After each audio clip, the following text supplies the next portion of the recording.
سب سے بڑی مثال دینا چاہوں گا ایموشنل انٹیلیجنس کی، جب ایک بدو آیا اور اس نے مسجد میں پیشاب کرنا شروع کر دیا تو صحابہ اس کو مارنے کو دوڑے، جو بالکل نیچرل تھا، ہم بھی ہوتے ہیں، ہم مارنے کو دوڑتے، لیکن اللہ کے نبی صلی اللہ علیہ وسلم نے کیسے ڈیل کیا سچویشن کو، اس میں پوری کنفلکٹ ریزولوشن ہے جو آج گورے پڑھاتے ہیں، تھیوریز بنی ہوئی ہیں اس پہ۔ سب سے پہلے کہا کہ رک جاؤ، لیٹ ہم فنش۔ اب یہ بات سوچیں آپ کہ ایک بندہ مسجد میں پیشاب کر رہا ہے اور کہا جا رہا ہے کہ رکو، اس کو ختم کرنے دو، عجیب بات۔ پھر کہا اس کو صاف کرو، اس جگہ کو۔ پھر اس بندے کو لے جا کے سمجھایا کہ دیکھو ایسے نہیں کرتے، مسجد صفائی کی جگہ ہے، صاف ستھری جگہ ہے۔ وہ بندہ ایسا اس کو سمجھا کہ اس نے کہا کہ مجھے آپ کی بات سمجھ آئی ہے، یہ لوگ تو مجھے مارنے آ رہے تھے، تو اس نے رسول اللہ صلی اللہ علیہ وسلم کو گلے بھی لگایا غالباً۔ اب اس میں 3 سٹیپس ہیں کنفلکٹ ریزولوشن کے، اگر آپ اس پہ غور کریں۔ سٹیپ نمبر 1، جب ایک مسئلہ پہلے ہی بہت بگڑا ہوا ہے اس کو مزید مت بگاڑیں۔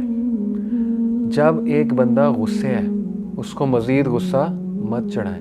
جب ایک بندہ ایموشنز اپنے لوز کر رہا ہے تو آپ بھی ویسے بن جائیں گے تو سچویشن تو گئی۔ زیادہ تر میاں بیوی کی لڑائی کب ہوتی ہے؟ امام شافعی نے کیا کہا؟ when the wife is fire you should be ice۔ اگر دونوں فائر ہیں تو پھر تو نتیجہ طلاق ہوگا، سیدھی سی بات ہے، دونوں میں فائر آئی ہوئی ہے، ختم۔ اس لیے تھوڑا سا اپنی انا کو کنٹرول کر لیں اس ٹائم پہ۔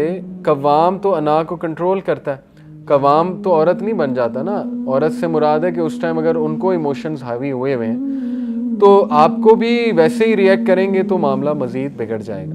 ایک بندہ اگر باتیں کیے جا رہا ہے اس کو کرنے دیں، وہ اپنا غبار نکال رہا ہے، چپ ہو جائے گا، بس ختم۔ اس کے بعد چپ ہو گیا، آپ ریلیکس رہیں، اس کے ساتھ نارمل چلیں، اس کو بعد میں جب وہ کام ڈاؤن ہو جائے تو سمجھا دیں۔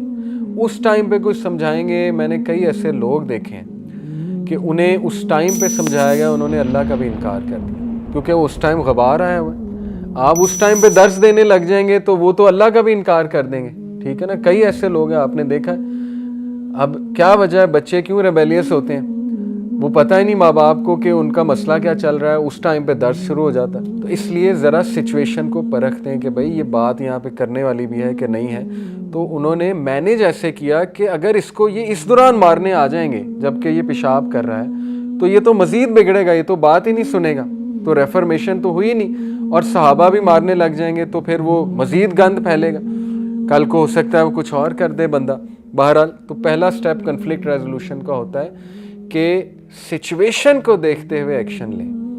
اگر ایک بندہ بہت غصے میں ہے تو آپ کام ڈاؤن ہو جائیں۔ یہ ایک رول بھی ہمیں سکھایا جاتا تھا ہماری کمپنی میں کہ اینگری کسٹمر کو 24 گھنٹے تک جواب نہیں دینا ای میل پہ یا ایس ایم ایس پہ۔ کیوں؟ کیونکہ اگر آپ نے اسی وقت جواب دے دیا تو لڑائی چل جائے گی۔ اور اسی طرح ہوتا ہے واٹس ایپ پہ زیادہ تر لڑائیاں دوستوں میں کب ہوتی ہیں؟ جب وہ ایک رپلائی آپ کو آیا غصے والا، اب آپ نے بھی بجائے کہ صبر کرنے کے آگے سے آپ بھی شروع ہو گئے، وہ پھر ایسی لڑائی بڑھی کہ بس وہ بم پھٹ گیا۔ تو یہ بیسک رول ہوتا ہے کہ اگر ایک بندے نے بہت آفینسو بات کر دی ہے، غصے والی بات کر دی، تو آپ خاموش ہو جائیں۔ ہو سکتا ہے وہ 2-3 گھنٹے بعد خود ہی سوری کر لیں، اور ایسا ہی ہوتا ہے زیادہ تر۔ ہاں یہ کہ آپ نے کوئی رپلائی کرنا ہے تو بڑا آرام سے کوئی کام ڈاؤن والا رپلائی کریں۔ دوسرا سٹیپ کہ اس سے پہلے کہ کچھ اور بگڑے اس مسئلے کو حل کرو۔ وہ مسئلہ کیا تھا؟ پیشاب، اس کو کہا صاف کر دو، تاکہ وہ اگر وہیں پڑا رہا تو وہ جو پیچھے کھڑے ہوئے لوگ ان کو تو غصہ چڑھتا رہے گا کہ یہ تو صاف ہوا ہی نہیں، مسئلہ تو وہیں کا وہیں ہے، تو اس کو سب سے پہلے حل کرو۔ اور تیسرا سٹیپ یہ کہ جس بندے سے غلطی ہوئی ہے اس کو آرام سے سائڈ پہ لے جا کے فیڈ بیک دو اور اس کو وہ رولنگ بتاؤ۔ اب ہمارا اپوزٹ ہوتا ہے، سب سے پہلے ہم اس کو مارتے ہیں، پھر رولنگ بتاتے ہیں، وہ مسئلہ مزید بگڑتا ہے، پھر وہ چیز بھی وہیں کی وہیں، مسئلہ بھی وہیں کا وہیں، ڈیزاسٹر تو اور پھیل جائے گا اس سے۔ اب آپ اس کو کبھی خاندان کی سیٹنگ میں لگائیں تو آپ دیکھ لیں زیادہ تر جو معاملات بگڑتے ہیں وہ بگڑتے اس لیے کیونکہ 3 سٹیپس فالو نہیں کی۔ تو یہ بڑا ضروری ہے کہ ہم اپنے نبی سے عملی طور پہ محبت ثابت کریں، اور جس طرح ہمیں انہوں نے سکھایا ہم اس طرح سے انشاءاللہ جو ہے وہ کریں۔